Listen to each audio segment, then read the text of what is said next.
নবাব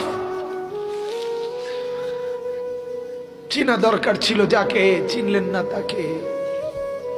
হায় যুবক, বন্ধুকে চিনলা না, দুশ্মনকেই বন্ধু বানাইলা, দুশ্মনকেই বন্ধু বানাইলা। আপন বন্ধু যিনি তাকে চিনলা না, দুশ্মনকেই গ্রহণ করলা। চেহারায়, সুরতে, চলনে বলনে, আচারে উচ্চারণে বেঈমান যেভাবে সাজায় দেয়, তুমি তাকেই গ্রহণ করলা। নবী পাক সাল্লাল্লাহু আলাইহি ওয়াসাল্লাম নফল নামাজে এত লম্বা সেজদা করতেন। আম্মা জান আয়েশা রাদিয়াল্লাহু তাআলা আনহা বলেন, মাঝে মাঝে মনে হতো নবী ইন্তেকাল করলেন কিনা, মারা গেলেন কিনা। এজন্য আমি নবীর পায়ের পিছনে তালুর মধ্যে এভাবে আঙ্গুল দিয়ে চাইতাম, মানে রেক দিয়ে বসাইতাম আর কি, যে জীবিত কিনা। এত লম্বা সেজদা দিতেন। বাজান হযরতে সাহাবায়ে কেরাম বলেন, নবীজি সেজদা দিতেন এত লম্বা আর কামতেন। নাসমাউ লাহু আজিরান কা আজিরিল মিরজাল। সাহাবীরা বলেন, চুলার মধ্যে, ডেকচির মধ্যে পানি বসাইলে পানি যখন উতরাইয়া ডকডক করে, গরম পানি ডকডক করে না, এরকম ডগবগে আওয়াজ যেভাবে করে, আল্লাহর নবীর কলিজার কলবের ভিতর থেকে আমরা কান্নার এরকম ডগডগে আওয়াজ শুনতাম। সেজদার কান্না। আল্লাহর নবী এভাবে কাঁদতেন, নবী এভাবে কাঁদতেন। আম্মা জান আয়েশা বলেন, একদিন রাত্রিবেলা নামাজে দাঁড়াইছে, তাহাজ্জুদে এক রাকাতে মাত্র দাঁড়াইছে নবীজি। আয়েশা রাদিয়াল্লাহু তাআলা আনহা বলেন, আর সেজদাও করে নাই, আর রুকুও দেয় নাই।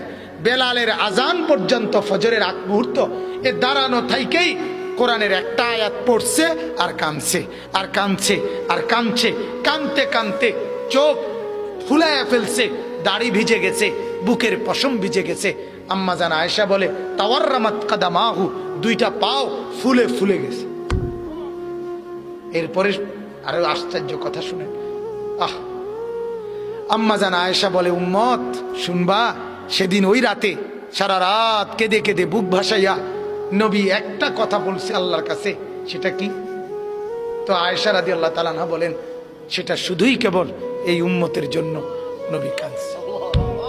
ইন তুআযিবহুম ফাইন্নাহুম ইবাদুক ওয়া ইন তাগফির লাহুম ফাইন্নাকা আনতাল আজিজুল হাকীম। এটা কোরআনের আয়াত।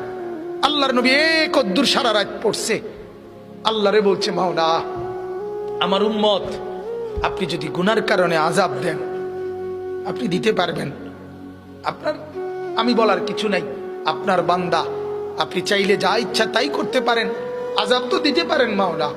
ওয়া ইন তাগফির লাহুম, নবী বলে, আল্লাহ যদি এই বন্ধুর দিকে তাকাইয়া যদি আমার গুনাহগার উম্মতকে মাফ করে দেন, ফাইন্নাকা আনতাল আজিজ, তাইলে তো আপনি এই ক্ষমতাও রাখেন, আপনাকে তো বলার কেউ নেই।